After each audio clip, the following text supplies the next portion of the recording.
Səncə yaxşı ata kimdir? Evinə ən çox pul gətirən, yoxsa uşağı ilə ən çox vaxt keçirən? Bu sual çox adamı narahat edir. Çünki çoxumuz ömrümüzü bir cümlə ilə yaşayırıq. Bunu ailəm üçün edirəm. Səhər tezdən evdən çıxırıq, axşam yorğun qayıdırıq və özümüzü inandırırıq ki, bütün bunlar ailəmiz üçündür. Bəs heç özümüzdən soruşmuşuqmu ki, doğrudanmı ailəmiz üçün yaşayırıq, yoxsa sadəcə ailəmiz üçün işləyirik? Erich Fromm yazırdı ki, müasir insan getdikcə yaşamaq əvəzinə sahib olmağa üstünlük verir. Daha böyük ev, daha bahalı maşın, daha yüksək maaş, daha çox əşya. Biz elə düşünürük ki, sevdiyimiz insanlara sevgimizi aldıqlarımızla göstəririk. Amma bəlkə onlar bizim pulumuzu yox, bizi istəyirlər. Çünki pulun qəribə bir xüsusiyyəti var. İtirdiyin vaxtı heç vaxt geri ala bilmir. Təsəvvür et, övladın 30 yaşına çatıb. Ondan soruşurlar ki, atan necə insan idi? Səncə o nə cavab verəcək? Atam çox işləyirdi, yoxsa atam mənimlə çox vaxt keçirirdi? Bu iki cümlə arasında bir ömür fərqi var. Martin Seligman'ın araşdırmaları göstərir ki, insanın uzun müddətli xoşbəxtliyini ən çox dəstəkləyən amillərdən biri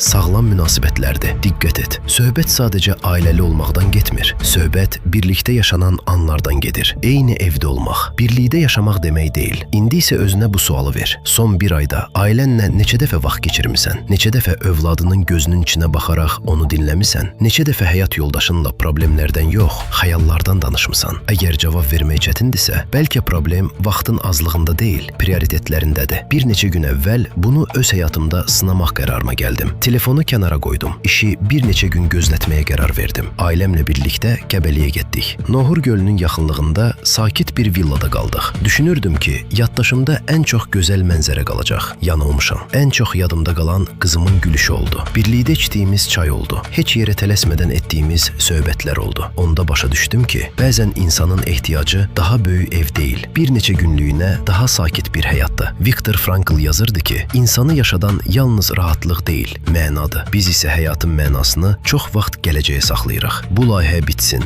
bu ili də işləyim, biraz da pul yığım, sonra yaşayaram. Amma həyatın ən təhlükəli sözü bəlkə də sonradır. Çünki uşaqlıq heç kimi gözləmir. Machiavelli'nin əsərlərindən çıxan maraqlı dərslərdən biri budur. İnsan bəzən sahib olduqlarını qorumağa çalışarkən ən qiymətli şeyini itirir. Biz ailəmizi maddi çətinlikdən qorumaq üçün daha çox işləyirik. Daha çox işlədikcə evdən uzaq qalırıq. Evdən uzaq qaldıqca münasibətlər zəifləyir. Sonra isə həmin münasibətləri geri qaytarmaq üçün illərlə çalışırıq. Bu necə paradoksdur? Ailəni qorumaq istəyərkən ailədən uzaq düşmək. Məncə bu müasir insanın ən böyük strateji məğlubiyyətidir. Heç kim demir ki, işləmək pisdir. Əksinə, ailən üçün çalışmaq böyük məsuliyyətdir. Amma bəzən özümüzə verməli olduğumuz başqa bir sual da var. Pul qazanırsan, bəs onun hesabına nə itirirsən? Uşaqlar valideynlərinin maaşını xatırlamırlar. Onlar yay axşamlarını xatırlayırlar. Birlikdə edilən səfəri, atasının əlindən tutduğu günü, anasının gülüşünü. İnsan yaddaşı qəribədir. Əşyaları unudur, hissləri isə illərlə saxlayır. Ona görə də bu yay özünə başqa bir sual ver. Ailəmi necə daha yaxşı təmin edim yox, ailəmlə hansı xatirəni yaradım? Mən reklam etmək istəmirəm. Amma əgər sən də ailənlə birlikdə bir neçə gün şəhərin səsindən uzaqlaşmaq, sadəcə bir-birinizi dinləmək istəsən, bizim qaldığımız o sakit məkana mütləq göz gəzdir. Məlumat almaq istəsən, mənə yaz. Burada nömrə verməyim doğru olmaz. Bəzən insanın ehtiyacı sadəcə məkan dəyişmək deyil, bir-birini yenidən eşidə biləcəyi bir neçə gündür. İndi isə son dəfə özündən soruş. Sən ailən üçün yaşayırsan, yoxsa ailənlə?